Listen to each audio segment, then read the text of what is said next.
नमस्कार, कसे आहेत सगळे? मस्त मजेत ना? मजेतच असायला हवं. मी सुकन्या स्वागत करते तुमचं आजच्या एका नवीन व्हिडिओमध्ये.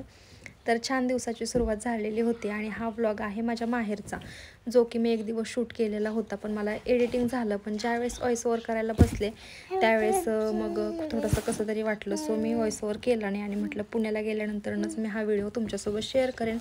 आणि तेव्हापासून तो अजून पेंडिंग ठेवला होता. मी म्हटलं कधीतरी शेअर करायचाच आहे, तर आपण आजच शेअर करूयात म्हणून. तर इथे सकाळचा नाश्ता आम्ही करायला घेतला होता आणि मम्मीकडे गेल्यानंतर सकाळी 9-10च्या दरम्यान जेवण होतं. पण आज असं झालं होतं की मम्मी सकाळीच बाहेर गेली होती, म्हणजे मम्मी पप्पा दोघे पण बाहेर गेले होते त्यांच्या कामानिमित्त. सकाळी जाऊन ते संध्याकाळी रिटर्न येणार होते आणि आम्ही दोघेच जण घरी होतो. भावासाठी तिने टिफिन वगैरे बनवला होता, त्यात चपाती बनवून घेतली होती. फक्त आमच्यासाठी भाजी बनवायची होती. पण म्हटलं आता मी जेव्हा भाजी बनवणार तेव्हा आम्ही जेवण करणार. ह्या गोष्टीला आम्हाला 2-2.5 तरी वाजतील आरामात, कारण मला बाकीची पण भरपूर कामं होती. आणि मम्मी सकाळी गेल्यामुळे फक्त तिनं हेच बनवून गेली होती, म्हणजे जेवण बनवलं होतं. धुणी भांडी माझी आंघोळ ह्या सगळ्या गोष्टी बाकीच्या मागेच होत्या. पण म्हटलं आधी थोडीशी क्लिनिंग करून घेऊयात. त्याच्या आधी पोटोबा केला नाश्ता म्हणून, मग थोडंसं खाऊन घेतलं चहासोबत आणि मग कामं करायला लागले. आणि बाहेर चटई टाकून बसलो होतो आम्ही तिघे पण. आणि ह्यांना पण मग खूप जास्त बोर होतं घरी पप्पा नसले, किंवा भैया तर काय ऑफिसलाच जातो, पण हे पप्पा घरी नसले की ह्यांना खूप जास्त बोर होतं. मग म्हटलं चला आपण तिघच जण मस्त टाइमपास करूयात.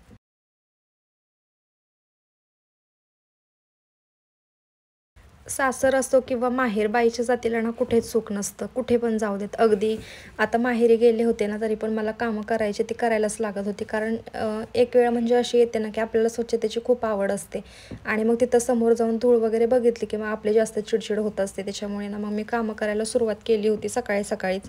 कडक उन्हाळा, त्याच्यामध्ये भरपूर वारं सुटतं आणि आमच्या म्हणजे आमच्याकडे ना खूप जास्त गाया आहेत.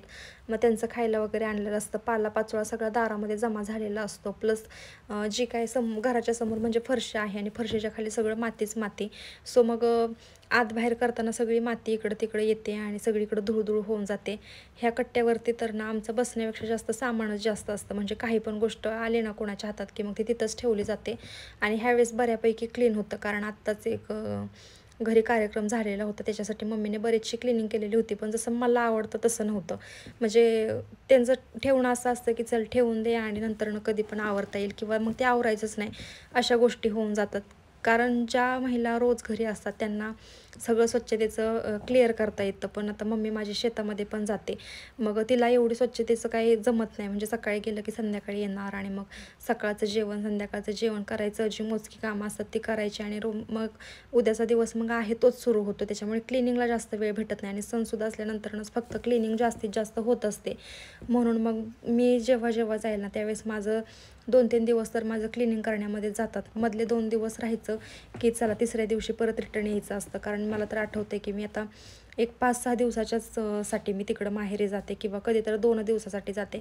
जेव्हा 2 दिवसासाठी जाते ना तेव्हा मला बरंचसं मी क्लिनिंग सगळी करून घेते. म्हणजे किचनची असेल किंवा हॉलमधली असेल, बेडरूममधली असेल, असं सगळं आवरून घेते. आज मला ना म्हणजे आमच्या गावची यात्रा होती आणि मी हे व्लॉग मंगळवारी शूट केला होता आणि बुधवार गुरुवार तर यात्राच होती. सॉरी, संडेला शूट केला होता आणि मंगळवार बुधवार यात्रा होती. मधला एकच दिवस माझ्याकडे होता. पण म्हटलं आधी बाहेरपासून क्लिनिंग करायला सुरुवात करूयात, मग आतल्या साईडची क्लिनिंग करता येईल. म्हणजे बाहेरचं आवरून झालं की जरासं बरं वाटतं आत बाहेर करताना पण, आणि बाहेरची धूळ मग परत घरामध्ये पण जात नाही, असं होतं. माझी ही क्लिनिंग जराशी उलटी होत असेल, पण ठीक आहे, ह्यांना पण बाहेर बसायचं होतं म्हणून म्हटलं की हे सगळं आवरून घ्यावं. कट्ट्यावरती सगळं आवरून घेतलं. एक फरशी होती छोटीशी, ती तिथे ठेवली आणि त्याच्यावरती माझ्या पप्पांनी लावलेली मस्त तुळस ठेवली. माझ्या पप्पांना दरवर्षी वारीला जातात आणि पायवारी करतात. त्यांना ती सवय लागून गेली की सकाळी उठल्यानंतर आंघोळ करायची, म्हणजे त्यांचं गुरांचं काम असेल ते करायचं, आंघोळ करायची, तुळशीला पाणी घालायचं. परत माझ्या दारामध्ये उंबराचं मोठं झाड आहे, त्याला पाणी घालायचं आणि जो काय आपला टिळा असतो ना तो लावायचा. त्यांचं ते रुटीन फिक्स झाले, त्याच्यामुळे त्यांनीच ती छान अशी तुळस लावली आणि ती खूप छान ग्रो झाली. सगळं आवरलं. आता तुम्ही म्हणाल की तर सावली कशाची आहे, तर मी मगाशी म्हटल्याप्रमाणे ना मोठं उंबराचं झाड आहे, त्याची सावली ना एका कोपऱ्यामध्ये छान पडते. म्हणून मग मी तिथं चटई टाकून दिली होती ह्यांना. आणि घरामध्ये जास्त गरम होतं कारण एकदम खालीच पत्रा आहे आणि मला पण बसायचं होतं, इकडून तिकडून येऊन धनुष पण खेळत होता. म्हणून मग मी सगळं तेतलं आवरलं आणि चटई टाकली. आणि चटई मी घरामध्ये ठेवली होती, तर त्याच्यावरून एवढा जोरात माझा पाय घसरला की मी एवढी जोरात पडले, अक्षरशः माझा पाय सुजला होता. तरी पण मला कामं करायचीच होती. इथं दोघांसाठी पण उशा आणून ठेवल्या बाहेर, जेणेकरून ते बाहेर दोघंजण बसतील. आणि हे बघा तुम्ही पण, आमच्या दारातलं उंबराचं झाड इतकं मोठे आणि इतकं झपकेदार आहे ना, सावली पण खूप जास्त पडते आणि वातावरणच भारी वाटतं. इथं म्हटलं थोडा वेळ बसूयात, कारण मला अजून आंघोळ पण करायची होती. पण म्हटलं आधी धूळ वगैरे सगळी काढून घेऊयात, त्याच्यानंतर मग आंघोळ करता येईल, नाहीतर मग खूप किळसवाणं वाटतं. आणि धुळीची सवय नसल्यामुळे तर खूपच जास्त कसं तरी वाटतं. अजून आम्ही तिघे पण पारोशेच होतो, आमच्या तिघांची पण आंघोळ झालेली नव्हती. पण आधी खाऊन घेतलं होतं आम्ही, आणि नंतर मग जे काही आहे ना ते आवरायला घेतलं होतं. झाडाच्या सावलीखाली छोटंसं वासरू पण बांधलेलं आहे, जेणेकरून त्याला पण सावली भेटावी म्हणून. आणि ही छोटी छोटीशी टुंबरं आलीत त्याला, तर आम्ही तर टुंबरं म्हणतो, तुम्ही काय म्हणता ना ते नक्की मला कमेंटमध्ये सांगा, आणि मी खरंच वाट बघेल बरं का. आम्ही जेव्हा मामाच्या गावाला जायचो ना, तेव्हा ना मामाच्या दाराच्या समोर पण असंच उंबराचं झाड आहे, प्लस मावशीच्या दारापुढे पण उंबराचं झाड आहे, आणि प्लस मम्मीच्या दारापुढे पण असंच झाड आहे. तिघांच्या पण दारापुढं ना अशी उंबराची मस्त झाडं आहेत, त्याला टुंबरं पण येतात. आणि आम्ही लहानपणी ते खायचो पण, सेम अंजीर कसं असतं पिकल्यानंतर ना सेम ते तसंच दिसतं, आणि ते खायला पण खूप जास्त गोड लागतं. पण आता त्या गोष्टी आवडत नाहीत, म्हणजे थोडंसं किळसवाणं वाटतं.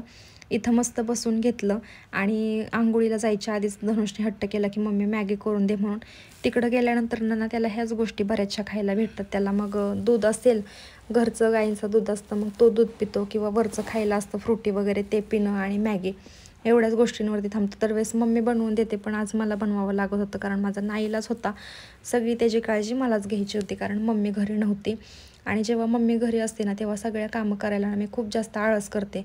पण मम्मी घरी नसली ना की मग सगळी जबाबदारी माझ्यावरती असल्यामुळे ना मला काय काम करून आणि काय नको असं होऊन जातं, आणि मग सगळीच कामं मी पटपट आवरून घेते. आंघोळीला जायचं होतं म्हणून मी पहिलं म्हटलं केसांना तेल लावून घ्यावं, आणि इकडं आल्यानंतर ना म्हणजे स्किन एवढी ड्राय होऊन जाते ना, आणि केस पण एकदम ड्राय होऊन जातात. मग ते थोडंसं कसं तरी वाटतं. आणि धुळीचे जवळजवळ मला आता ॲलर्जीच झाले, कारण सवयच राहिली नाही. पुण्यात आल्यापासून धुळीचा अजिबात संबंधच येत नाही. म्हणजे असते थोडीफार घरामध्ये असते, पण आपल्या शरीरावरती बसत नाही. पण इथं सगळं बाहेरच असल्यामुळे ना मग धुळीचं खूप जास्त त्रास होतो. इथं पटकन केसांना तेल लावून घेतलं. तेल लावत होते तोपर्यंत म्हटलं मॅगी पण छान शिजेल, आणि मग मी ह्यांच्याकडे देणार होते चारायला धनुषला, कारण गरम गरम मॅगी त्याला आवडते आणि थंड झाले की खात नाही. आणि गरम हाताने खायला द्यायचं म्हटलं की त्याला भासतं, म्हणून म्हटलं की आता त्यांच्याकडे खायला चारायला द्यावं. आणि मग मी आंघोळीला जाते. आणि ना इकडं आल्यानंतर ना हाच माझ्या आंघोळीचा टायमिंग असतो, म्हणजे 11:30-12 तरी वाजतातच मला आंघोळ करायला. त्यामुळे इकडे आल्यानंतर ना देवपूजा पण मला वेळेत करता येत नाही. जर सकाळची लवकर आंघोळ झाली तरच मग देवपूजा करते, नाहीतर मग राहून जातं. आणि इथं मग मस्त दुपारच्या वेळेत अंड्याची भुर्जी बनवली होती, आणि चपाती तर काय सकाळीच मम्मीने करून ठेवलेली होती. आणि असं साधं सिंपल मस्त जेवण केलं. साधं सिंपल म्हणण्यापेक्षा एकदम भरपेटच झालं होतं, त्यात काही विषयच नव्हता, कारण मम्मीच्या हातची चपाती होती. मग जेवण झालं की लगेच म्हटलं आता क्लिनिंग करून घ्यावे, म्हणजे गॅस वगैरे घासायचा होता. आणि मी खरंच सांगते, म्हणजे कसं असतं ना, माझं जेव्हा मम्मी घरी नसते तेव्हाच मी हे कामं करते बरं का. घरी असल्यानंतर ना मग तिच्यावरती डिपेंड असतं सगळं, म्हणजे आपण म्हणतो ना मोकळं आहे आपण, आता काय नाही, मम्मी आहे ना घरी तर ती सगळं करून घेईल. पण हां, ज्यावेळेस तिला शेतामध्ये जायचं असतं ना त्यावेळेस पण मग काळजीपूर्वक मलाच करावं लागतं. बाकीची मी सगळी एक्स्ट्राची कामं करून घेते, पण मी तिथं गेल्यानंतर ना स्वयंपाक अजिबात बनवत नाही. आणि जेव्हा हे येणार असतील ना तिथं, तेव्हा मम्मीचं असं असतं की तू बनव, त्यांना कसं आवडेल कसं नाही, असं तर ते सगळंच खाऊन घेतात. तरी पण एक मम्मीचं म्हणणं असतं की तूच बनव म्हणून. मग त्यावेळेस फक्त मी स्वयंपाक वगैरे बनवते.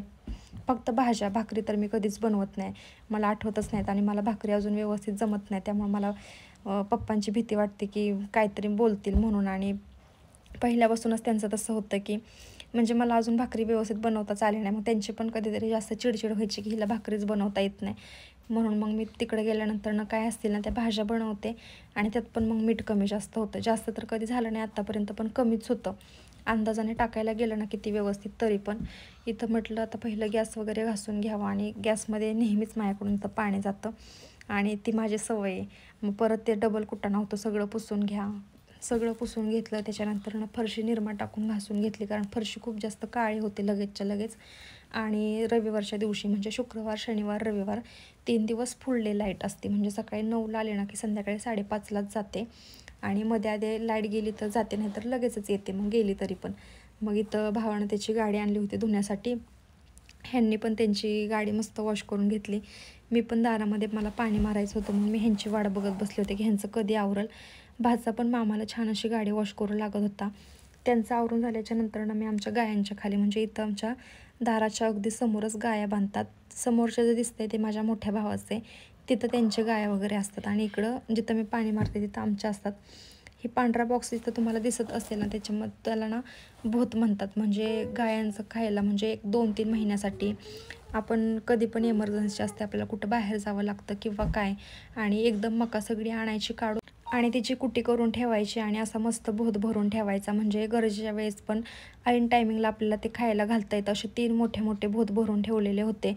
त्यातलं आता मला वाटतं एकच भोत फक्त शिल्लक राहिला. आणि आज पण तशीच इमर्जन्सी होती की पप्पांना बाहेर जावं लागलं, त्याच्यामुळे त्यांच्याकडे वेळ नव्हता. आल्यानंतर मग त्यांनी त्यातलंच खायला टाकलं होतं सगळ्या गायांना. इथं मी मस्त पाणी मारून घेते आणि गावाकडचं नेचर म्हणतो ना, ते खरंच खूप भारी वाटतं. आणि हे नेहमी माझ्या लग्नाच्या आधीचं पण हीच माझी सवय होती, घरातलं सगळं आवरायचं आणि त्याच्यानंतर मग उन्हाळ्यात दारासमोर मस्त सगळं थंड थंड करून टाकायचं. कधी कधी पप्पा पण वैतागायचे, कारण मी एवढं पाणी मारून ठेवायचे. मला एक असं हेच सापडायचं नाही की आता बस झालं, आता जास्तच ओलं होत चाललंय म्हणून. तसंच सगळं पाणी मस्त असं सगळी चंपी करून घेते, जशी आपण केसांना चंपी करतो तशी सगळी मातीना माती सगळी ओली करून टाकली होती. आणि तेवढ्यात मग लाईट पण गेली आणि मग सगळं ते बंद करून आले, बाहेरचं वरच्या टाक्या वगैरे सगळं भरून घेतलं. आणि इथं चहाचा टायमिंग झाला होता, म्हणजे 5-5:30 तर वाजलेलेच होते. म्हणून मग मी तर आमच्या दोघांसाठीच चहा ठेवला. धनुषला पण चहा आणि दूध द्यायचं होतं. आणि मेन म्हणजे धनुषाचं रिझन होता मेन चहा करायचं. त्याला काय मी इकडे बोर्नविटा घेऊन आलेले नव्हते आणि मला कोणाला सांगायचं पण लक्षात नव्हतं राहिलं की आणायचं आहे म्हणून इकडे आल्यापासून त्याची मज्जाच चालली होती. त्याला चहा आणि दूधच प्यायला देत होते. इथं मध्येच मोबाईलचा टॉर्च बंद झाल्यामुळे सगळाच घोळ झाला, त्याच्यामुळे व्हिडिओ तसा दिसतोय. संध्याकाळच्या जेवणासाठी मस्त ना हे बनवली होती, बिर्याणी बनवली होती आणि कोशिंबीर. कसा वाटला तुम्हाला गावाकडचा व्हिडिओ? आवडला असेल तर नक्की लाईक करा. चॅनलवरती नवीन असाल तर सबस्क्राईब करायला पण विसरू नका. भेटूयात उद्याच्या व्हिडिओमध्ये. तोपर्यंत बाय बाय.